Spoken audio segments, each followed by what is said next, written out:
Hello दोस्तों, आज हम लोग डिस्कस करेंगे determination of income and employment.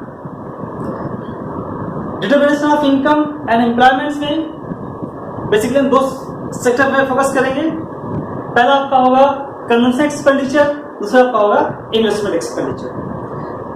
तो पहले लेते हैं लोग कंजम्पशन एक्सपेंडिचर। यहाँ पर C is equal to A plus B Y.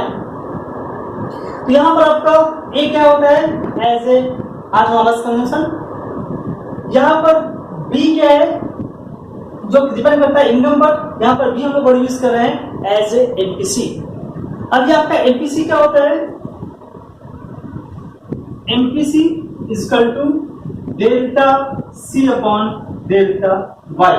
आपके इनकम के चेंज होने पर जो कंजम्पशन में परिवर्तन आता है इसी को लोग कहते हैं एज ए मार्जिनल प्रोग्रेसिव सीमांत भोग प्रवृत्ति। इसको हम फिगर से एक्सप्लेन कर सकते हैं।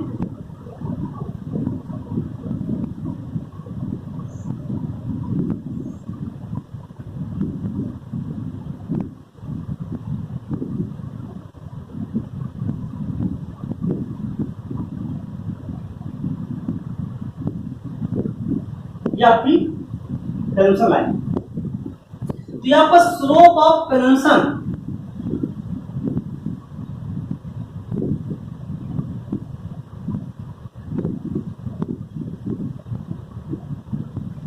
तो आपका स्लोप ऑफ कंजम्पशन लाइन हम लोग वर्ड यूज करते हैं एज ए एमपीसी, या इसको हमने वर्ड यूज किया है एज ए बी। तो यहां पर ओए या आपका कंजम्पशन ऑटोनॉमस कंजम्पशन, और इसके बाद जैसे जैसे इनकम में वृद्धि होती चली जा रही है आपके कंजम्पशन में परिवर्तन होता चल रहा है। तो आप यहां पर कंजम्पशन को डिवाइड किया गया है ऑटोनॉमस कंजम्पशन या इंड्यूस्ड कंजम्पशन, आपका बी बेसिकली इनकम पर डिपेंड कर रहा है। दूसरी तरह हम कहते हैं इन्वेस्टमेंट एक्सपेंडिचर।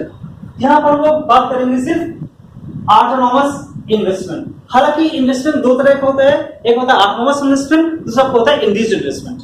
ऑटोनॉमस इन्वेस्टमेंट वो इन्वेस्टमेंट होता है जो आपके इनकम या आउटपुट से इंडिपेंडेंट होता है। दूसरा आपका इंड्यूस्ड इन्वेस्टमेंट वो होता है जो इनकम या आउटपुट के चेंज होने पर जो निवेश में परिवर्तन आता है, जो निवेश में परिवर्तन आता है इसी को लोग कहते हैं इंड्यूस्ड इन्वेस्टमेंट। तो यहां पर हम बात करेंगे, यहां पर लोग कर रहे हैं एज ए ऑटोनॉमस इन्वेस्टमेंट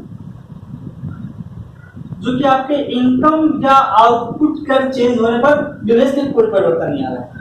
इसलिए यहां पर कंजम्पशन एक्सपेंडिचर एंड आपका इन्वेस्टमेंट एक्सपेंडिचर। आज हम क्या डिस्कस करेंगे, कैसे आय का निर्धारण होता है, कैसे आपके इनकम और रोजगार का निर्धारण होता है शॉर्ट टर्म।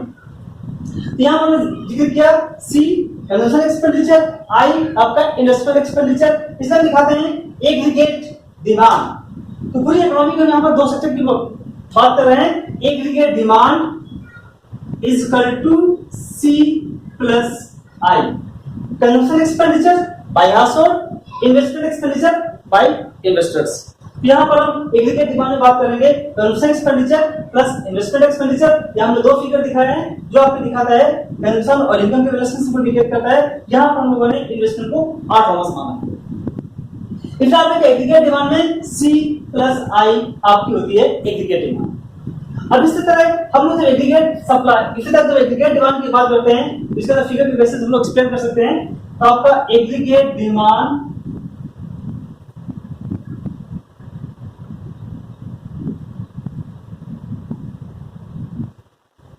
या आपका इन्वेस्टमेंट एक्सपेंडिचर या आपका कंजम्पशन एक्सपेंडिचर, और ये आपकी होती है एग्रीगेट डिमांड। यहां पर aggregate demand is equal to C plus आई।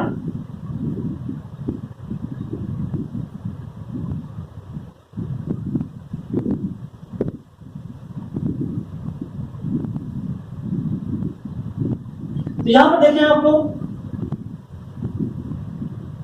ये आपका ओ ए या आपका जो ये कहलाता है आपका ऑटोनॉमस कंजम्पशन एक्सपेंडिचर, और आपका ये जो दिखाया गया है आपका इंड्यूस्ड इन्वेस्टमेंट, सॉरी आपका ऑटोनॉमस इन्वेस्टमेंट, इसलिए आपकी एग्रीगेट डिमांड बनती है C प्लस I।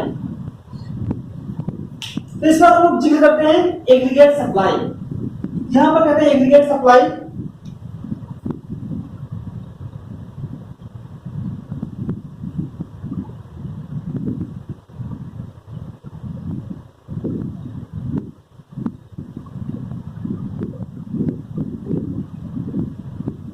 तो जैसे जैसे आपकी इनकम आउटपुट वृद्धि होती चली जा रही, आपके सप्लाई में परिवर्तन होता चला जा रहा है।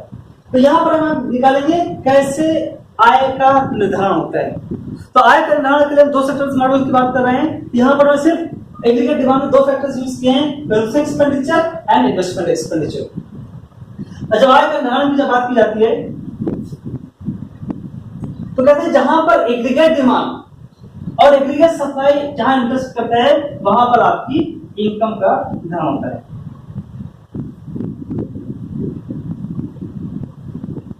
Aggregate supply and aggregate demand, जहां पर aggregate demand aggregate supply intersect होती है वहां पर आपकी इनकम का निर्धारण होता है।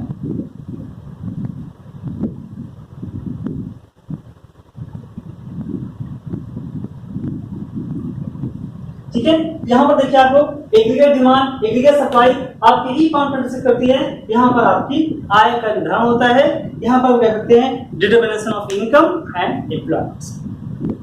अब किसी अर्थव्यवस्था में क्लासिकल इकोनॉमिक्स करते हैं, अर्थव्यवस्था में फुल एम्प्लॉयमेंट होता है, इसलिए एग्रीगेट सप्लाई को वर्टिकल दिखा रहे थे, क्योंकि अर्थव्यवस्था में पूर्ण रोजगार की बात कर रहे थे। लेकिन कीन्स कह रहे थे कि अर्थव्यवस्था में अंडर एम्प्लॉयमेंट की सिचुएशन होती है, इसलिए आपका जो OY पॉइंट्स है यहाँ पर अंडर एम्प्लॉयमेंट की सिचुएशन है अकॉर्डिंग टू कीन्स। इसलिए कीन्स ने एग्रीगेट डिमांड के लिए तीन फैक्टर्स की बात करते हैं, बात करेंगे आगे तीन मॉडल की बात करेंगे। तो आपका consumer expenditure, investment expenditure and आपका गवर्नमेंट एक्सपेंडिचर। तो आपकी पूरी अर्थव्यवस्था की जो एग्रीगेट डिमांड होती है इसको कहते हैं एक consumer expenditure by household, investment expenditure by investors and third आपको लेते हैं एज ए गवर्नमेंट एक्सपेंडिचर। इसलिए कीन्स कह रहे थे आपकी अर्थव्यवस्था में एम्प्लॉयमेंट्स को बढ़ाने के लिए वो कह रहे थे कि इफेक्टिव डिमांड को बढ़ाया जाए। इफेक्टिव डिमांड कैसे बढ़ेगी, इसलिए कीन्स कह रहे थे एग्रीगेट डिमांड में वृद्धि की जाए। एग्रीगेट डिमांड में वृद्धि करने के लिए कीन्स कहते हैं हमें जानबूझकर गवर्नमेंट एक्सपेंडिचर में वृद्धि की जानी चाहिए। अब एग्रीगेट डिमांड में कैसे वृद्धि होगी, हम एडी से एडी वर्ड यूज करेंगे।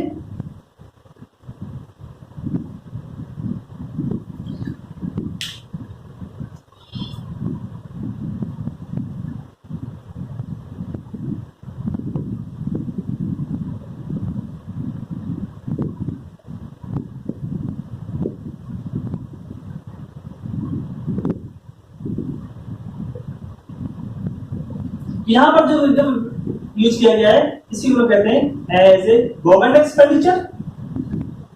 आपका ये सेक्शन है आपका इन्वेस्टमेंट एक्सपेंडिचर्स या आपका कंज्यूमर एक्सपेंडिचर। इसलिए एग्रीगेट डिमांड को दिखाया गया है C + I + G। इसलिए आपके एग्रीगेट डिमांड एग्रीगेट सप्लाई यदि AD से AD1 हो रहा है तो आपके गवर्नमेंट एक्सपेंडिचर में वृद्धि हो रही, इसलिए आपके क्यूएम पॉइंट्स E1 की जगह आपको हो गया एज E1, आपकी इनकम Y1 से Y0 से Y1।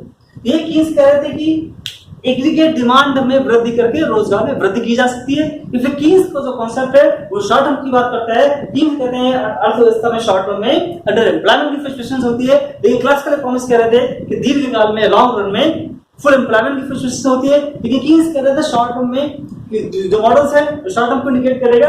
इसलिए यहाँ स्टार्टिंग में बताया था, यहाँ पर हमने वर्ड यूज किया था MPC। इसलिए कीन्स वर्ड यूज कर रहे थे, कीन्स ने ये भी कहा था कि कंजम्पशन और इनकम में नॉन प्रोपोर्शनल रिलेशनशिप होती है, पूरी की पूरी कंज्यूम नहीं की जाती। लेकिन कीन्स ने वर्ड यूज किया था कि MPC greater than 0 less than 1। तो MPC greater than 0 less than 1 क्या मतलब होता है कि जैसे जैसे इनकम में वृद्धि होती है हमारे कंजम्पशन में वृद्धि होती है, लेकिन उस रेशो में वृद्धि नहीं होती जिस रेशो में इनकम वृद्धि होती है। क्यों? कि उसका कुछ भाग हम लोग सेविंग कर लेते हैं। इसलिए कीन्स से वर्ड यूज करता है MPS। ये आपका MPS क्या होता है, जो इंडिकेट करता है आपके इनकम के चेंज होने पर जो सेविंग में परिवर्तन आता है उसे हम लोग कहते हैं MPS। इसलिए आपका MPC + MPS दोनों का योग 1 होता है। हमने कहा कि सपोज है MPC = 1, इसका मतलब पूरी की पूरी का आपने कंज्यूम कर दिया। तो आपका सपोज दैट MPC 1 तो क्या इंडिकेट करेगा, इनकम और कंजम्पशन में प्रोपोर्शनल रिलेशनशिप है। सपोज दैट MPC = 0, इसका मतलब पूरी की पूरी का आपने सेविंग कर दिया। इसलिए एमपीसी एमपीएस दोनों का योग एक होता है। इसलिए कीन्स कह रहा था कि इनकम और कंजम्पशन में नॉन प्रोपोर्शनल रिलेशनशिप होता है। इसी के बेसिस से कीन्स ने कहा है कि अर्थव्यवस्था में शॉर्ट टर्म में अंडर एम्प्लॉयमेंट की फ्लक्चुएशंस होती है। इसलिए कीन्स का मॉडल शॉर्ट टर्म पे फोकस करता है।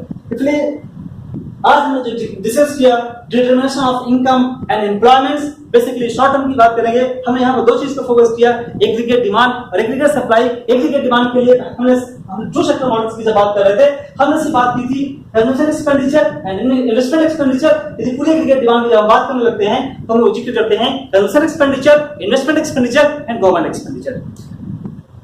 इस तरह देखा आपने, जहां पर aggregate demand aggregate supply intersect करते हैं वहां पर आपका इनकम का निर्धारण होता है। तो आपको आज का टॉपिक कैसा लगा?